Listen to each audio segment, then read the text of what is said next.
Hi everyone, this is me, Mem Juice. We are going to learn about modals. Kita akan belajar mengenai modals. Sebenarnya modals itu apa sih guys? Sebenarnya modals itu adalah sekelompok kata kerja bantu yang tidak dapat berdiri sendiri dan yang mempunyai fungsi tersendiri. Fungsinya ada bisa menunjukkan kemampuan, kemungkinan, memberi izin, meminta izin, memberi saran, keharusan, meminta bantuan ataupun melarang ya. Jenisnya ada banyak guys, ada can, could, may, might, must, ought to, would, shall, could have, sampai di sini should have dan saudara-saudaranya yang lain ya guys. Kita akan bahas satu persatu guys. Yang pertama itu yaitu can. Can selalu diikuti oleh kata kerja bentuk pertama subjek, can verb one objek. Fungsinya adalah the function of can is first one is ability. Yang pertama itu adalah menunjukkan kemampuan. Ya, contohnya di sini I can speak English. Saya dapat berbicara bahasa Inggris. Kemudian yang kedua adalah memberikan izin. Contohnya di sini if you are broke flat, you can use my money. Jika kamu nggak punya uang, kamu dapat memakai uangku. Jadi kita ngasih izin apa?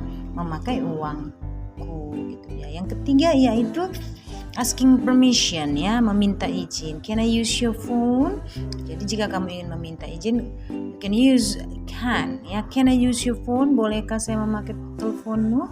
Itu dia. Yang keempat asking for a help or request ya. Kamu bisa meminta pertolongan atau permintaan. Contoh, can you open the bottle please? Can you open the bottle please? Bolehkah kamu membuka botolnya?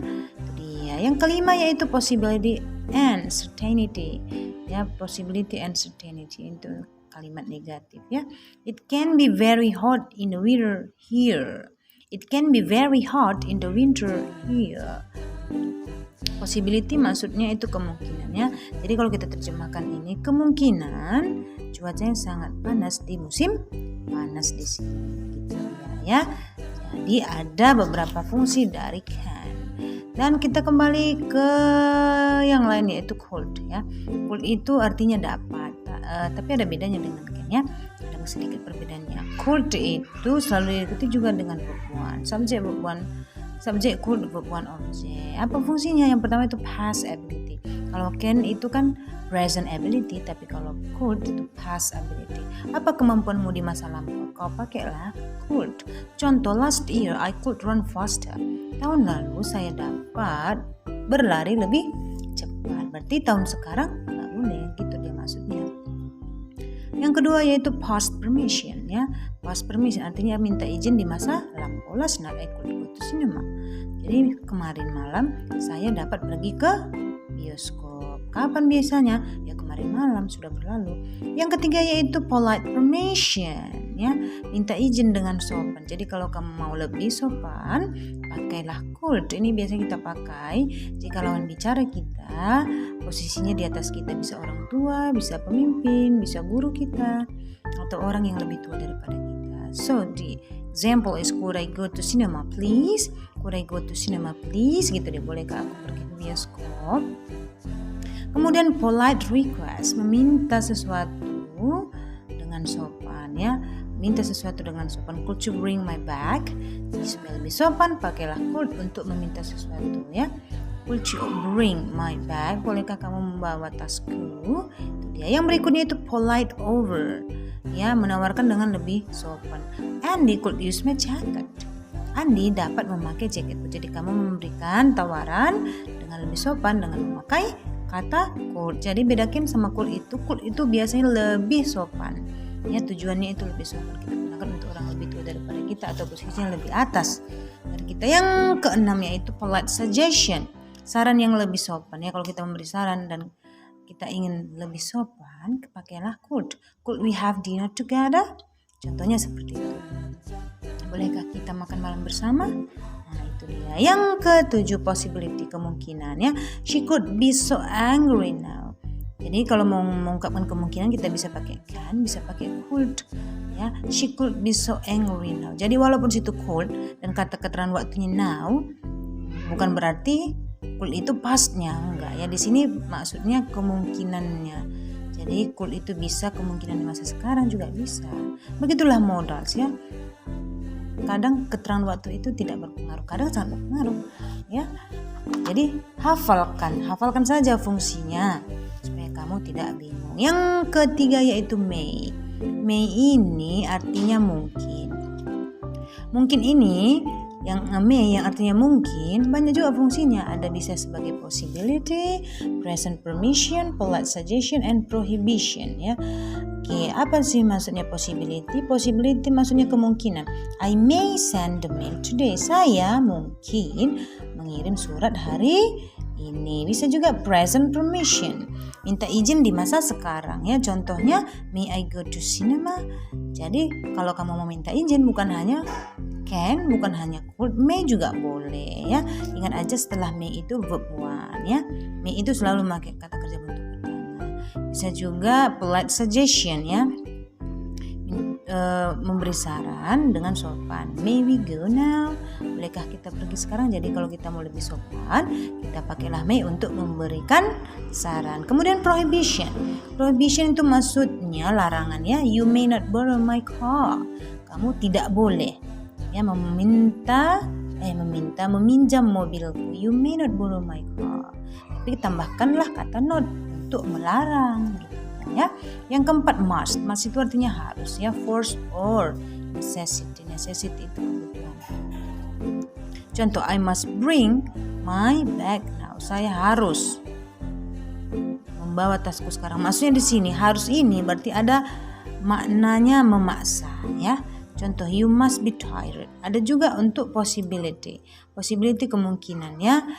Kemungkinan you must be tired. Kamu pastilah sangat lelah ya.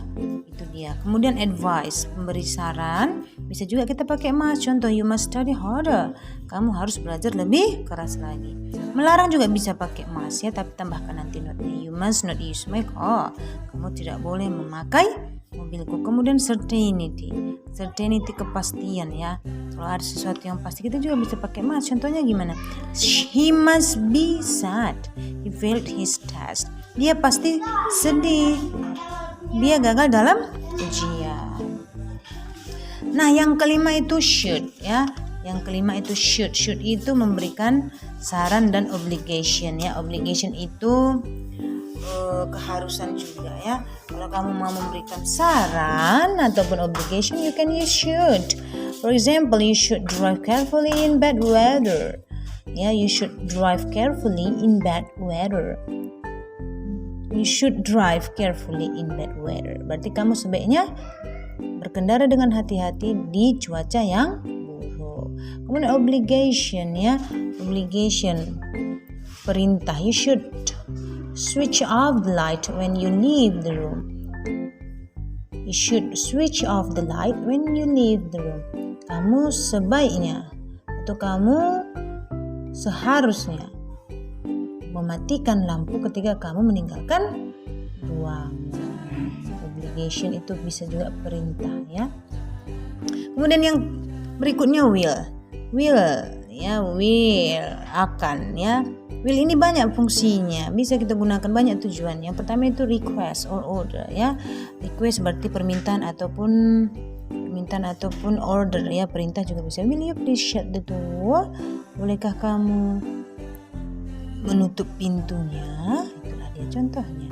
Prediction berarti memprediksi ya, memperkirakan. I think it will rain on Friday. Menurutku hari akan hujan di hari Jumat. Jadi dia memprediksi hari Jumat itu akan hujan. Kemudian promise ya. Promise atau janji. I will stop smoking. Apa janjinya? Berhenti merokok. Saya akan berhenti merokok. Kemudian spontaneous decision. Keputusan yang secara spontan atau secara langsung. Can somebody help me? Misalnya ada yang bilang seperti itu ya. Lalu kita secara spontan menjawab I will. Nah, saya akan menolongmu gitu dia ya. Kemudian habits ya, kebiasaan. She is strange. She'll sit for hours without talking. Dia aneh. Dia akan duduk selama berjam-jam tanpa berbicara. Itulah kebiasaannya ya. Kebiasaannya apa? Duduk berjam-jam tapi tidak ngomong. Itulah dia mengenai modals ya guys. Semoga penjelasan bisa membantu kamu untuk mengerti mengenai modals ini. Modals memang berbeda dengan kata kerja yang lain ya, makanya dipelajari secara khusus ya. Sekali lagi, modals itu adalah kata kerja bantu yang mempunyai fungsi tertentu. Artinya kata kerja bantu, kata kerja yang membantu kata kerja yang lain ya, membantu kata kerja yang lain untuk mendapatkan makna yang berbeda-beda. Dan dia tidak bisa berdiri sendiri, dia harus ada juga kata kerja setelah dia ya. Biasanya selalu memakai kata kerja bentuk pertama. Okay guys, that's all about modals. See you in the next video. Don't forget to subscribe.